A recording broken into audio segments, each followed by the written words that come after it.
I think that Cold War Zombies has the most balanced weapon system in any recent Call of Duty Zombies game. I enjoy the rarity system, I enjoy how any weapon can be made viable, I like how it allows you to choose any starting weapon and have it still be balanced, and I like that it gives you another form of progression throughout the game. I like the wonder weapons, they're not mindlessly powerful like they have been in the past, but they are also certainly a reward.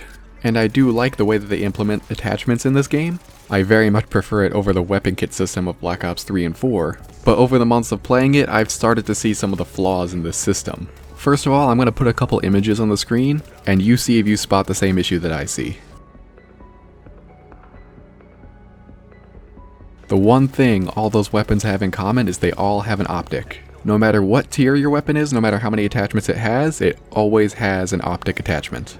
And I'm all for the idea of random attachments on every gun you get, but I don't understand why it's not entirely randomized. I don't know why they think we always want to play with a red dot sight or a scope of some kind. Sometimes I just want to use iron sights. But instead what we've got is when you see a weapon and it says 3 attachments, what that should mean is 3 completely random attachments, but instead it means an optic attachment and 2 random attachments. I think it's just a bizarre choice that they did that. I think it would have been better if the attachments were completely randomized instead of always having a sight attachment. I also think it would be kind of neat if instead of having 3 attachments or 5 or whatever would come on a weapon, what if instead it was more of a maximum amount of attachments and you could potentially pull a weapon out of the box that has no attachments or just 1, just to further add on to the randomness of pulling a weapon off the wall or out of the box.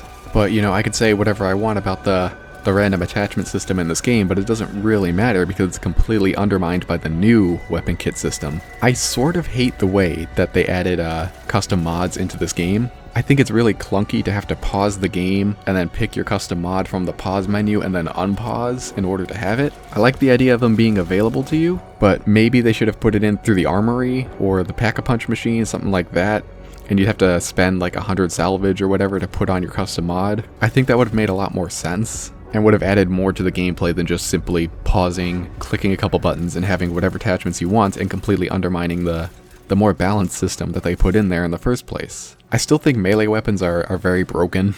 So like, I get them being powerful because they take up a ranged weapon slot, but maybe they should only give 90 points per kill if they're going to be able to one-shot for so long, especially when you start tiering it up.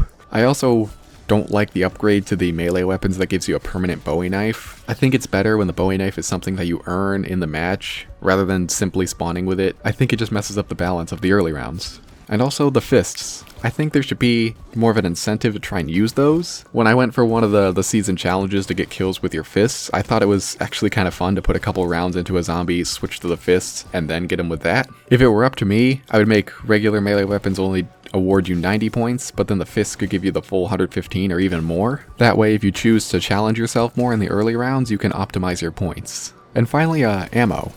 I think it's really plentiful in this game for some reason. The first thing I'd change about ammo is I would give different tiers of weapons different reserve ammo.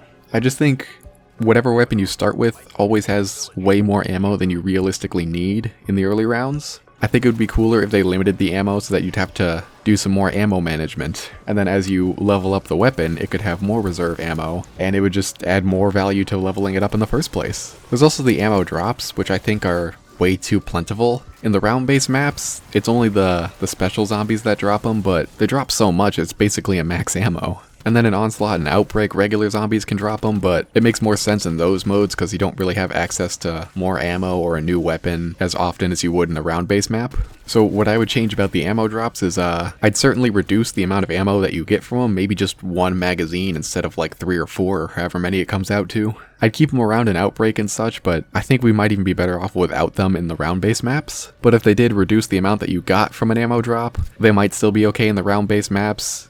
I guess it's something that would have to be tested. And then, on the rare occasion that you do run out of ammo, you've got ammo boxes, you can just buy more, so realistically, ammo isn't an issue at all in this game, which I think is a little bit of a shame because ammo management is part of the survival aspect. But yeah, those are my quick thoughts on the weapon system of Cold War and the ammo and the melee and all that. Overall, pretty balanced, but in my opinion, not perfect.